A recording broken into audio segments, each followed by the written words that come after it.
Hello friends, welcome back to mixture పొట్లం channel. నేను మీ లోకేష్ ని. ముందుగా మన ఛానల్కి ఎవరైనా కొత్తగా వచ్చి ఉంటే వెంటనే ఓటీటీ మూవీ రివ్యూస్ కోసం, లేదా వెబ్ సిరీస్ రివ్యూ కోసం, లేదా మూవీ సెషన్స్ కోసం అయినా సరే మన ఛానల్ అయితే సబ్స్క్రైబ్ చేయండి.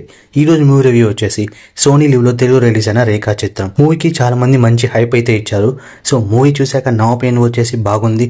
మంచి డీసెంట్ ఎంగేజింగ్ థ్రిల్లర్ అనిపించింది. ట్విస్ట్ అండ్ టర్న్స్ అయితే అస్సలు ఎక్స్పెక్ట్ చేయకండి, ఎందుకంటే మనం ఎన్నో మూవీస్ లో చూసిన ఒక రెగ్యులర్ మర్డర్ స్టోరీనే, కాకపోతే ఫ్లాష్ బ్యాక్ అంతా కూడా 1985 లో సెటప్ చేసి జరుగుతుంది. సో ఆ ఇన్వెస్టిగేషన్ చేసే ప్రాసెస్ మంచి సస్పెన్స్ అండ్ ఎంగేజింగ్ తో ఉంటుంది. అంత బాగున్నా కాకపోతే మూవీలో పోలీసులకు దొరికే లీడ్స్ అన్ని కూడా అసలు ఎలా వచ్చాయి అనేది క్లియర్ గా చూపించుంటే బాగుంది అనిపించింది. It's my personal opinion. So spoilers లేకుండా స్టోరీ లైన్ చెప్పాలంటే, రాజేంద్రన్ అనే వ్యక్తి సడన్ గా ఒక రోజు అడవికి వెళ్లి ఫేస్బుక్ లైవ్ లో తను కూర్చున్న చోట 1985 లో కొంతమంది మనుషులతో కలిసి ఒక డెడ్ బాడీని పూడ్చిపెట్టడం అని చెప్పి గన్ తో షాట్ చేసుకుని చనిపోతాడు. సో నెక్స్ట్ పోలీసులు ఆ మర్డర్ ఇన్వెస్టిగేషన్ ఎలా చేస్తారు అండ్ అమ్మాయి ఎవరు అండ్ లాస్ట్ కి ఏమైందని తెలియాలంటే ఈ మూవీ చూడాల్సిందే. Overall review of the movie వచ్చేసి యాజ్ ఎ సైడ్ మంచి engaging thriller for the weekend. And మీరు కూడా మూవీ చూసాక మీకేమనిపించిందో please do comment. And thanks for watching.